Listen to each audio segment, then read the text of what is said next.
ഒരു ദിവസം ഒരു മനുഷ്യന് എത്ര മണിക്കൂർ ഉണ്ട്? ദിവസം 24 മണിക്കൂർ. അല്ല, സബ് കോൺഷ്യസ് മൈൻഡ് എന്ന് പറയുന്നത് ലോങ് ടൈം മെമ്മറിയാണ്. അത് എപ്പോഴും എന്ത് ചെയ്യും? അതായത് നമ്മൾ ജനിക്കുമ്പോൾ തന്നെ, ഒരു അമ്മയുടെ ഗർഭപാത്രത്തിൽ രൂപപ്പെടുമ്പോൾ തന്നെ, അല്ലെങ്കിൽ നമ്മൾ ജനിക്കുന്നതിന് മുമ്പേ തന്നെ നമ്മുടെ DNA വരെ വേണമെങ്കിൽ നമുക്ക് എടുക്കാം. അത് അച്ഛൻ്റെ, അമ്മയുടെ, നമ്മുടെ പൂർവികരുടെ ഗുണം, ഇതിനെല്ലാത്തിനും സേവ് ചെയ്ത് വെച്ചിരിക്കുന്ന ഒരു ഏരിയയാണ് ഈ സബ് കോൺഷ്യസ് മൈൻഡ് എന്ന് പറയുന്നത്, ഉപബോധ മനസ്സ്. അത് സബ്കോൺഷ്യസ് മൈൻഡിൽ നമുക്ക് ആക്സസ് ചെയ്യാൻ പറ്റും. കടന്നെല്ലാം പറ്റും.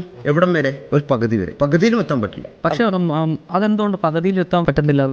അതിന്റെ കാരണം എന്ന് പറഞ്ഞാൽ നമ്മുടെ ന്യൂറോൺസ് ഒരു സെക്കൻഡിൽ നമ്മൾ ഒന്നും എണ്ണിക്കഴിഞ്ഞാൽ ഒരു മനുഷ്യന്റെ തലച്ചോറിൽ എത്ര ന്യൂറോൺ ഉണ്ട്? 10,000 കോടി ന്യൂറോണുള്ളത്. അപ്പോൾ ഇത് ഓരോ ന്യൂറോൺസിനകത്തും ഡാറ്റാസുകൾ സേവ് ചെയ്യുന്നുണ്ട്. ഇതെങ്ങനെ ജീവിച്ചിരിക്കുന്ന ഈ 100 വർഷത്തിനകത്ത് ഇത് മൊത്തം നമ്മൾ പോയി എടുക്കും?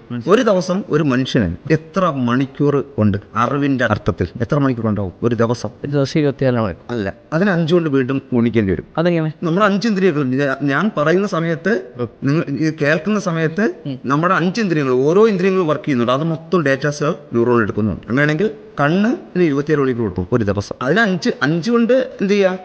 5 കൊണ്ട് ഗുണിക്കുക. അപ്പോൾ അത്രയും അറിവാണ് എന്ത് ചെയ്യുന്നത്? ഡേറ്റാസുകളാണ്. അറിവൊന്നും അർത്ഥമില്ല.